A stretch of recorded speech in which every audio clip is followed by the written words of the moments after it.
बाजार में आपका स्वागत है। आपके साथ मैं हूं मानसी दवे और अगले आधे घंटे के लिए बाजार से जुड़े आपके हर सवाल का जवाब लेकर हाजिर हूं। मैं एक्सपर्ट होंगे मेरे साथ जो आपके सवालों के जवाब देंगे, साथ ही अपने टॉपिक्स भी जाएंगे। लेकिन सबसे पहले भारतीय बाजार पर एक बार नजर कीजिए।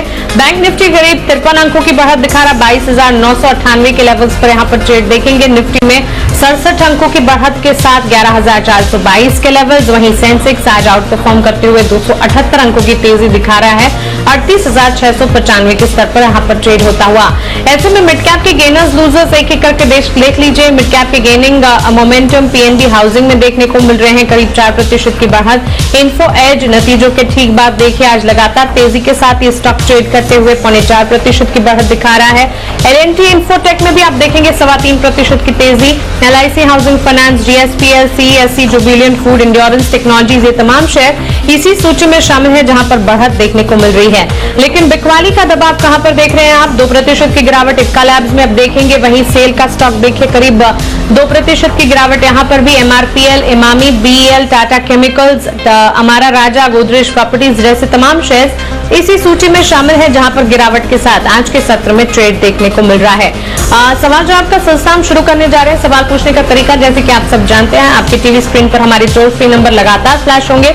इन नंबर्स पर हमें संपर्क करने की कोशिश कीजिए। हमारी पूरी कोशिश होगी कि इस बुलेटिन में मिड कैप से जुड़े आपके हर सवाल का जवाब आपको मिल जाए। हमारे साथ आनंद राठी सिक्योरिटी से अब नीलेश जैन जुड़ गए हैं। नीलेश, गुड आफ्टरनून, स्वागत है आपका जी बिजनेस पर। सबसे पहले आज के लिए इंडेक्स पर ही आपका नजरिया हम जानना चाहेंगे।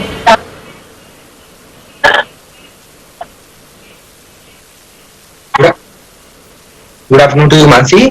देखिए मानसी, ओवरऑल अगर हम स्ट्रक्चर की बात करें तो निफ्टी एंड बैंक निफ्टी दोनों में ही आज बहुत ही शानदार हमको रिकवरी निचले स्तरों से देखने को मिल रही है। इनफैक्ट निफ्टी की बात करें, अगर डेरिवेटिव सेटअप देखिए वीकली एक्सपायरी का, तो 11,500 और 11,600 यहाँ पे equal amount of open interest divided है, क्योंकि इंडिकेट कर रहा है जैसे 11,500 का लेवल निकलेगा यहाँ पे एक शॉर्ट कवरिंग रैली की संभावना काफी ज्यादा लगती है।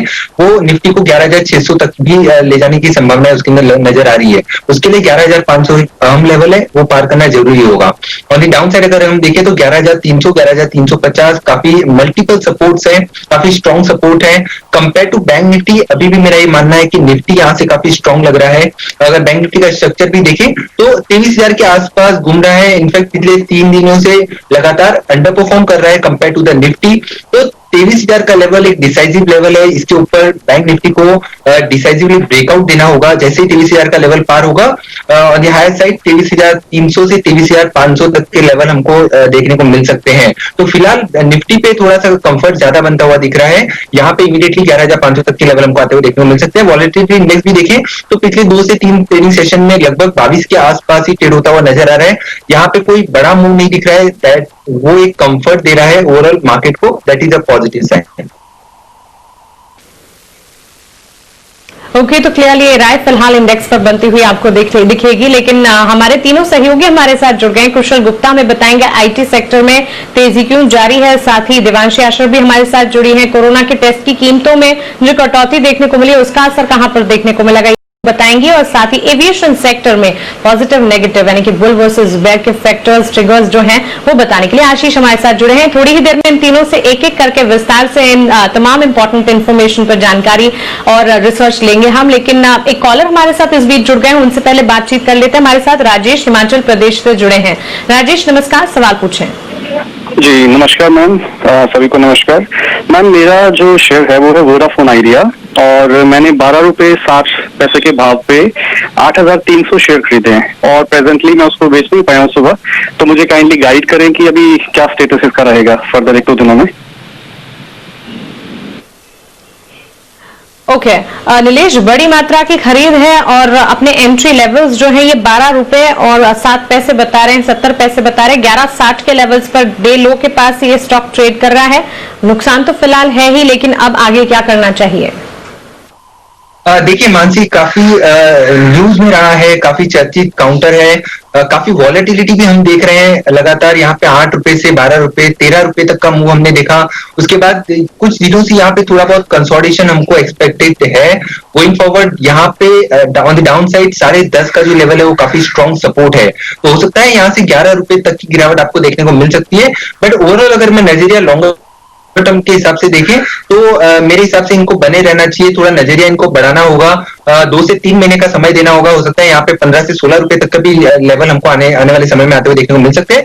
ट्रेडिंग के लिहाज से मैं इनको लेवल्स जरूर रेकमेंड करूंगा। 11 रुपए का एक इमीडिएट सपोर्ट है, फॉलोड बाय 10.5, और से अगर हम देखें तो 12.5 रुपए के जैसे ऊपर निकलेगा, यहाँ पे 13.5 तक के लेवल हमको देखने को मिल सकते हैं within a week of time. उसके लिए इनको keeping in mind that it is likely to be very much volatile, यहाँ पे वॉलेटिलिटी काफी ज्यादा हो सकती है। ओके, तो क्लियरली राजेश जी, इसे आप रिव्यू तो बिल्कुल करते रहे, क्योंकि न्यूज बेस्ड इंपैक्ट आप जानते हैं पिछले दिनों कितना स्टॉक पे आता हुआ दिखा है। 13.5 के लेवल्स का आपको इंतजार करना है, वॉलेटिलिटी क्योंकि रहेगी, इसे आप बिल्कुल वॉच करते रहें। और जैसे ही 13.5 के लेवल्स आप देखते हैं तो आप 2 चीजें कर सकते हैं, खुद डिसाइड कर सकते हैं। आप फिर से एक बार रिव्यू कीजिएगा, हमारे एक्सपर्ट्स आपको राय देंगे। एक और सवाल देखते हैं, हमारे साथ लोकेश उत्तराखंड से जुड़ गए हैं। जी लोकेश, नमस्कार, अपना सवाल पूछिए। हेलो मैम, मेरे पास इंजीनियर्स इंडिया के 250 शेयर है 70। मैम मेरे पास इंजीनियर्स इंडिया के 250 शेयर है 76 के प्राइस पे, और नेटको फार्मा के शेयर है मैम 152 790 के प्राइस पे। मैं 3 महीने के लिए रखना चाहता हूँ। ठीक है नीलेश, शॉर्ट टर्म पर्सपेक्टिव है। इंजीनियर्स इंडिया लिमिटेड आज हम देख रहे हैं करीब 3% की गिरावट तो ये देख ही रहा है, 6515 के लेवल्स हैं।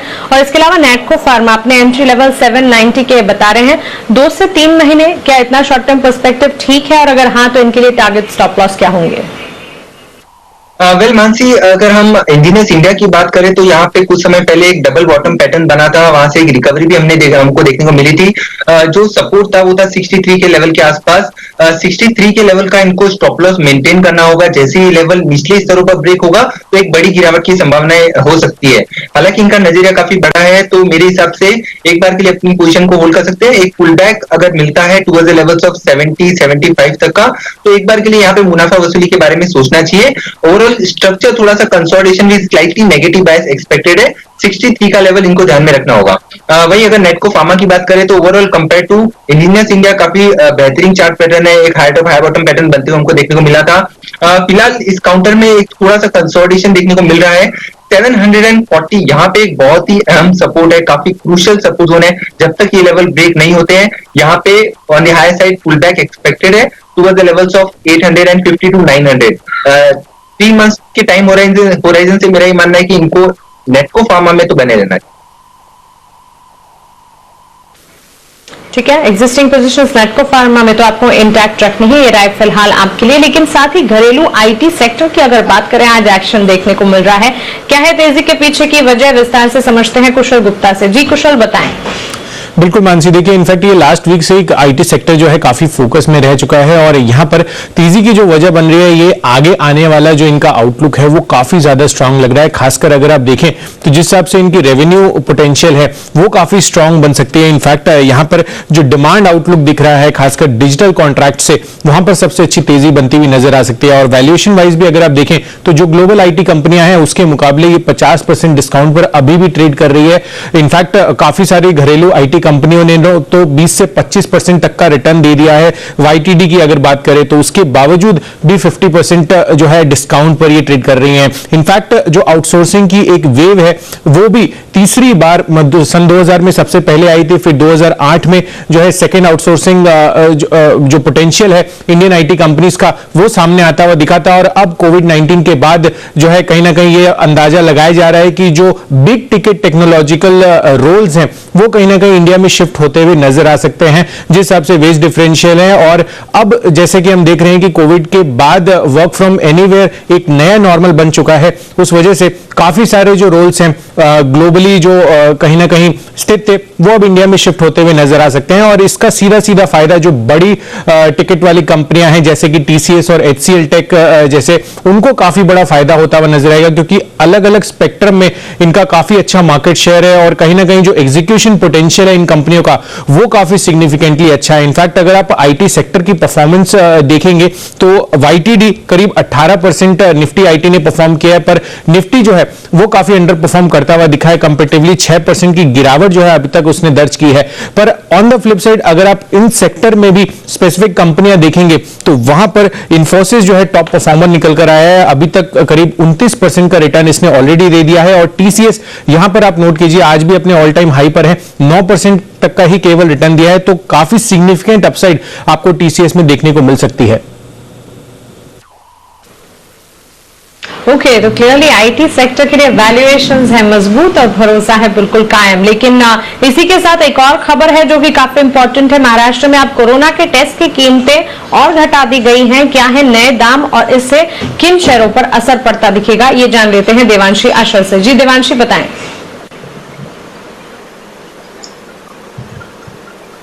गुड आफ्टरनून मानसी, आप देखिए कोरोना के जो टेस्ट हैं अब और भी ज्यादा सस्ते होते हुए दिखे हैं। और महाराष्ट्र में पूरे देश की अगर हम बात करें तो महाराष्ट्र में अब ये जो टेस्टिंग के रेट्स हैं ये सबसे सस्ते होते हुए दिख रहे हैं। मैं आपको बता दूं कि ये जो नए रेट्स है वो आज से लागू होते हुए दिख रहे हैं। वो इसीलिए ये फैसला लिया है, दो वजह है। सबसे पहले तो अगर आप पूरे देश में देखें तो महाराष्ट्र में जो नए केसेस जुड़ते हुए दिख रहे हैं वो सबसे अधिक हैं और साथ ही एक्टिव केसेस भी काफी ज्यादा है। अनलॉकिंग जिस तरह से बढ़ती हुई दिख रही है, नए केसेस भी आने की संभावना है और इसी के चलते जो टेस्टिंग की रेट्स हैं उसमें कमी आती हुई दिख रही है। और दूसरी सबसे बड़ी वजह यह है कि जो टेस्टिंग किट्स है इनकी जो कीमतें हैं ये कम होती हुई दिख रही है और इसी के चलते महाराष्ट्र सरकार ने एक कदम लिया है। मैं आपको जो नए रेट्स है वो बता दूं, अगर आप लैब में टेस्टिंग करवाते थे तो पहले जो प्राइस कैप थी वो 1900 थी, 1900 रुपए, वहां से घटकर अब 1200 रुपए हो चुकी है। वहीं अगर आप कोविड सेंटर में कोई टेस्ट करवाते हैं तो पहले जो प्राइस कैप थी वो 2200 रुपए प्रति टेस्ट ली जाती थी, अब वहां से घटाकर 1600 रुपए प्रति टेस्ट की प्राइस कैप लग चुकी है। और अगर घर पे आके या रेसिडेंस पर अगर सैंपल कलेक्शन होता है तो उस टेस्ट पे पहले 2500 रुपए लगते थे, ये प्राइस कैप थी, लेकिन अब प्राइवेट लैब्स को केवल 2000 रुपीज या 2000 रुपए प्रति टेस्ट की प्राइस कैप लगती हुई दिख रही है। तो ये नए टेस्ट हैं जो आज से लागू होते हुए दिख रहे हैं, नए रेट्स हैं जो आज से लागू होते हुए दिख रहे हैं। और उम्मीद यही है कि आने वाले टाइम में जो प्रतिदिन टेस्ट है जो फिलहाल 29,000 से ज्यादा है वो आगे भी बढ़ते हुए दिखेंगे। ओके देवांशी, शुक्रिया ये जानकारी के लिए, हमारे साथ जुड़ने के लिए। तो डायग्नोस्टिक स्टॉक पर इसके चलते आप नजर बिल्कुल बनाकर रख सकते हैं। चलिए इसी के साथ वक्त तो चला एक छोटे से ब्रेक का, लेकिन ब्रेक के उस पार जब लौटेंगे हमारे साथ आशीष और कुशल दोनों ही जुड़ जाएंगे bull versus bear aviation sector पर लेकर।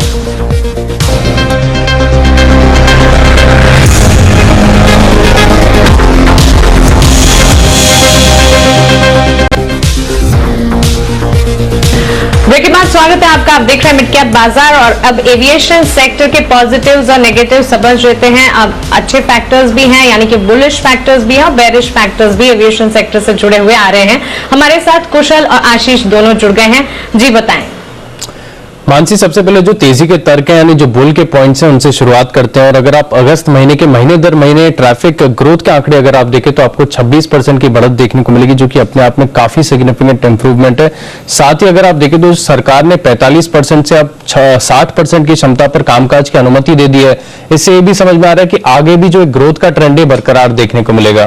बिल्कुल आशीष, ये तो आप एकदम डेफिनेटली सही कह रहे हैं, पर कहीं ना कहीं अगर आप अभी भी पिछले साल से कंपेयर करेंगे तो ओवरऑल जो वॉल्यूम है अभी भी काफी कम है। इनफैक्ट जो पैसेंजर लोड फैक्टर है वो औसतन 70 से 75% पर रहता है। अभी भी 55% यानी कि 60% कैपेसिटी पर भी आपका जो पैसेंजर लोड फैक्टर है वो 55-60% पर है। तो कहीं ना कहीं उस वहां से अभी डिमांड आना बाकी है। और साथ ही अगर आप अंतर्राष्ट्रीय ट्रैवल भी देखें तो वहां पर भी सालाना आधार पर अभी भी 90% तक की गिरावट हमें देखने को मिल रही है। तो अब देखना होगा कि अब इंटरनेशनल ट्रैवल कब से रिज्यूम होते हैं, ताकि इनकी जो ओवरऑल जो इंटरनेशनल से रेवेन्यू आती है वो फर्दर आती हुई दिखे। बिल्कुल, मैं एक इकरा की रिपोर्ट पढ़ रहा था कुशल, जिसमें बताया जा रहा है कि मार्च 2021 तक अगर आप देखेंगे तो अगले साल से जो घरेलू उड़ानें थी वो प्री कोविड स्तर पर पहुंच जाएंगी और दिसंबर 2021 से जो इंटरनेशनल फ्लाइट ऑपरेशंस हैं वो भी कहीं ना कहीं अगर आप देखें तो प्री कोविड लेवल पर आ जाएंगे। यानी फिलहाल मुश्किलें हैं, लेकिन अगर आप फ्यूचर ट्रेंड को देखेंगे तो काफी सुधार के संकेत देखने को मिल रहा है। बिल्कुल आशीष, पर अभी भी अगर आप देखें तो जिस हिसाब से ट्रैफिक वॉल्यूम हमें देखने को मिल रहा है उस वजह से इनको ओवरऑल एयरप्लेन्स तो उड़ाने ही होते हैं और इनका जो फिक्स्ड खर्च है वो तो एज इट इज कांस्टेंट रहेगा, चाहे वॉल्यूम भले ही कम हो। तो इनका जो नेट बॉटम लाइन पर जो इंपैक्ट पड़ता है वहां पर इनके जो नतीजे हैं वो अभी भी खराब डायरेक्शन में ही आते हुए नजर आएंगे। हालांकि उनमें सुधार दिखेगा, पर अभी भी एक इन्वेस्टर सेंटिमेंट जो नतीजों को लेकर बन सकता है वो कहीं ना कहीं नेगेटिव साइड पर देखने को मिल सकता है। बिल्कुल, ऑपरेशनली अगर आप देखें तो एक टेलविंड सामने आ रही है कि अगर आप एटीएफ की कीमतें देखें तो साल दर साल के हिसाब से ऑलमोस्ट 32% की गिरावट देखने को मिली, जिस तरीके की क्रूड में गिरावट थी, और इसका फायदा जो है आपको ऑपरेशनली देखने को मिलेगा। और एयरलाइंस कंपनीज के लिए जो एटीएफ है बड़ा खर्च माना जाता है, ऑलमोस्ट ऑपरेशनल देखे जाएगा बेसिस पे तो 40% के आसपास ये खर्च होता है। तो कहीं ना कहीं जो एटीएफ की कीमतों में गिरावट है इससे मार्जिन में काफी ज्यादा इंप्रूवमेंट देखने को मिलेगा। सर्टेनली एक्चुअली यहां पर आशीष एक चीज और नोट करने वाली भी है कि एटीएफ की कीमतें डेफिनेटली रिड्यूस हुई है, तो कॉस्ट के लिहाज से आपको काफी ज्यादा सपोर्ट मिलेगा। पर टॉप लाइन वहां पर एक और नया कंसर्न निकल कर आ गया है, क्योंकि लॉकडाउन 1 और 2 के दौरान जो भी बुकिंग्स की गई थी, अब आपको जो पैसेंजर्स थे उनको पूरा का पूरा ये अमाउंट रिफंड करना होगा। तो ये एक बड़ा कंसर्न है इनके टॉप लाइन के आधार पर। तो देखना होगा कि किस हिसाब से मार्जिन निकल कर आती है।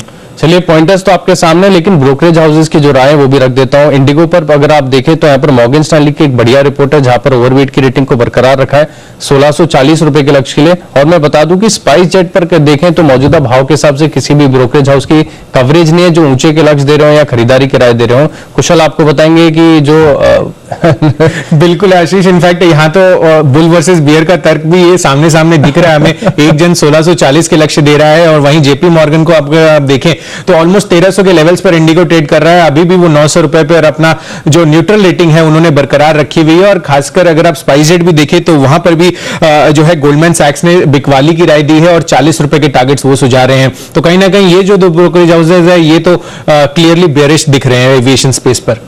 Over to you Mansi. Okay, तो अब भले बुलिश फैक्टर्स हो या बेरिश फैक्टर्स हो, बड़े ही तगड़े मजबूत तर्क आप दोनों ने हमें बताए एविएशन सेक्टर से जुड़े। नीलेश, आपसे आपके टॉपिक्स तो हम जानना चाहेंगे ही, लेकिन आशीष, कुशल, आप दोनों का भी शुक्रिया हमारे साथ जुड़ने के लिए और ये तर्क हमें बताने के लिए। एविएशन सेक्टर पर भी एक बार अपना आउटलुक क्विकली दे दीजिएगा नीलेश। बिल्कुल मानसी, मैं दोनों को सुन रहा था, कुशल और आशीष दोनों को। इनफैक्ट मैं कहूंगा कि जो रिकवरी हमने निचले स्तरों से देखी है, लगभग 800 रुपए 750 का लो बनाने के बाद इंडिगो में अगर देखें तो उछाल आया है 1300 के आसपास ये पहुंच चुका है। और जो रिकवरी है वो इंडिकेट कर रही है कि ये पुल बैक है वो स्ट्रॉन्ग है, यहाँ से और बरकरार रह सकता है। 1300 के ऊपर अगर निकलता है डिसाइसिवली तो यहाँ पे 1450-1500 तक के भी लेवल हमको इंडिगो में देखने को मिल सकते हैं। तो ओवरऑल नो डाउट एक it's a worrying factor, but एक रिकवरी के टेक्निकली अगर हम स्ट्रक्चर की बात करें तो अभी भी पॉजिटिव लगते हैं। आज के 2 रिकमेंडेशन है मेरे मानसी, दोनों ही बाय साइड में है। मैं सुन रहा था आईटी स्पेस के बारे में, एनालिसिस के बारे में। एचसीएल टेक्नोलॉजी ये एक काउंटर है जिसके अंदर इनफैक्ट सारे ही majority of the IT counters all time high के आसपास ट्रेड हो रहे हैं। एचसीएल टेक अपने प्रीवियस हाई के ऊपर ब्रेकआउट लेता हुआ नजर आ रहा है, एक बहुत बड़े कंसोलिडेशन के ऊपर निकला है। करंट लेवल पे खरीदारी करने की सलाह होगी, 720 का स्टॉप लॉस होगा और हाई साइड 755 टू 760 तक के टारगेट हम एक्सपेक्ट कर रहे हैं एचसीएल टेक्नोलॉजी। अगर आपको याद हो मानसी तो हमने कल के ही सेशन में इसके बारे में जिक्र किया था, IT space will be an outperformer and हमारा ये मानना है कि मिड कैप आईटी स्पेस पे फोकस करना चाहिए, वहां पे और भी आउट परफॉर्मेंस बरकरार रह सकता है। दूसरा बाय रिकमेंडेशन होगा एफबीसी। यहाँ पे एक फॉलिंग ट्रेंड लाइन का एक बहुत ही बेहतरीन ब्रेकआउट हमको देखने को मिल रहा है। 335 के आसपास काउंटर ट्रेड हो रहा है और हाई साइड 355 तक के लेवल हम एक्सपेक्ट कर रहे हैं। 325 का एक छोटा सा स्टॉप लॉस लगाने की सलाह। ओके नीलेश, शुक्रिया ये तमाम जानकारी के लिए, सवालों के जवाब देने के लिए, हमारे साथ जुड़ने के लिए। चलिए इसी के साथ मिड कैप बाजार में फिलहाल इतना ही, लेकिन आगे आपके लिए लेकर आ रहे हैं मार्केट रडार। बने रहे इसी बिजनेस के साथ। नमस्कार।